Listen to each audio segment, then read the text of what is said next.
ce n'est pas la Russie qui va commercialiser l'uranium du Niger.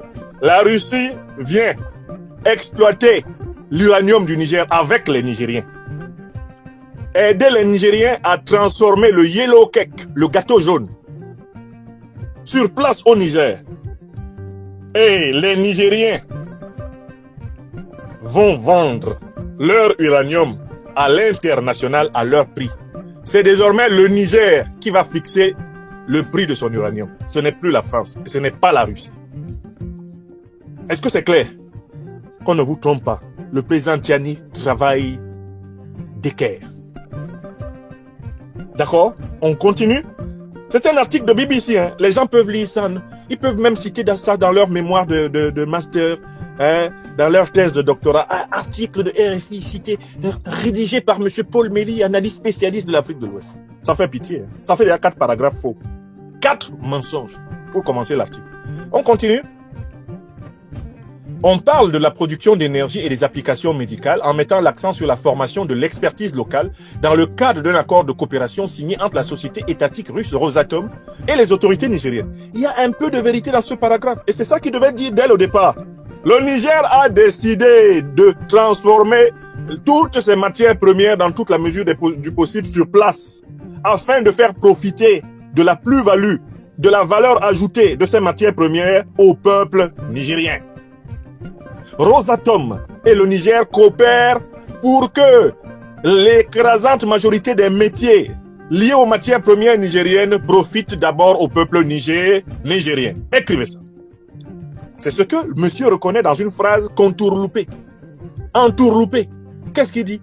On parle de la production d'énergie et des applications médicales en mettant l'accent sur la formation de l'expertise locale dans le cadre d'un accord de coopération signé entre la société étatique russe Rosatom et les autorités nigériennes. Pourquoi il fait une phrase compliquée comme ça? Parce qu'il ne veut pas reconnaître que le Niger a changé de stratégie de développement. Avant, les matières premières brutes sont extraites par le partenaire français et c'est le partenaire français qui s'en va les vendre sur le marché international. Il s'en va les vendre 20 fois, 30 fois, 10 fois, 15 fois, 40 fois, parfois 100 fois plus cher. La différence est dans sa poche. Là, c'est terminé. Le yellow cake est transformé. Le Niger choisit ses partenaires commerciaux internationaux.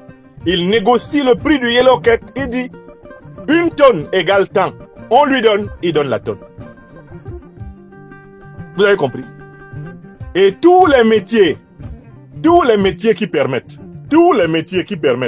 la transformation du yellow cake jusqu'à son usage industriel doivent être d'abord localisés au Niger. Et c'est ça le but de Rosatom. Rosatom est là pour le transfert de technologie. Rosatom est là pour aider les Nigériens à être les principaux acteurs de la filière énergétique nigérienne. C'est ça la logique du monde multipolaire. Paragraphe suivant. Si jamais l'accord est mené à bien, ce serait le premier projet nucléaire en Afrique de l'Ouest. Vous vous rendez compte? On est en 2025. La France, puissance coloniale de toute l'Afrique de l'Ouest, là, dite francophone, depuis plus de 200 ans, n'a pas implanté une seule centrale nucléaire dans toute l'Afrique de l'Ouest. Pourtant, elle a des centrales nucléaires qui fonctionnent grâce au combustible nucléaire prélevé en Afrique. Vous voyez le degré de cynisme et de sadisme des colons, des néocolons et de leurs héritiers? On est ensemble, mais nous veillons à ce que vous restez sous-développés. Nous vous maintenons dans le chaos pour pouvoir vous imposer notre ordre. Monsieur reconnaît que ce serait donc le premier projet nucléaire en Afrique de l'Ouest. Vous ne voyez pas déjà là une différence entre la coopération franco-africaine et la coopération russo-africaine? Si la coopération russo-africaine peut rendre possible un premier projet nucléaire en Afrique de l'Ouest, n'y a-t-il pas déjà là une différence d'échelle, une différence qualitative, objectivement incontestable? Vous ne voyez pas la différence entre l'approche néocolonialiste, colonialiste, impérialiste française et l'approche multipolaire, anti-impérialiste, anticolonialiste? L'approche de la fraternité des peuples et du profit mutuel, l'approche réciprocitaire de la coopération russo-africaine? C'est pas évident là. Est-ce qu'il faut être un sorcier pour voir la différence entre quelqu'un qui vient prendre mes richesses pour aller les vendre et empocher le bénéfice. Et quelqu'un qui vient m'aider à exploiter, à transformer mes richesses pour que nous partagions raisonnablement le bénéfice ensemble. Vous ne voyez pas la différence? La différence est évidente. Et il n'y a que le diable qui ne veut pas dire la vérité dans cette affaire. Il faut être du diable pour ne pas reconnaître que la formule de la coopération russo-nigérienne est meilleure dans le domaine nucléaire, dans le domaine énergétique en général, que les formules précédentes. On avance. Monsieur continue son travail.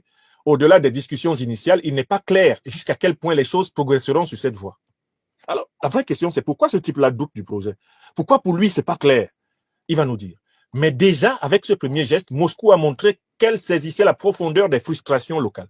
Ah, quand même, Paul Mély reconnaît que les Nigériens ont été frustrés. Mais frustrés par qui?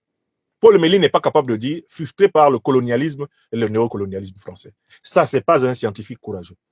Pour faire de la science, il faut avoir le courage de la vérité, que les Grecs appellent la parrhésia, et les Bassa, Gwehambale. Il faut aimer la vérité pour faire de la science.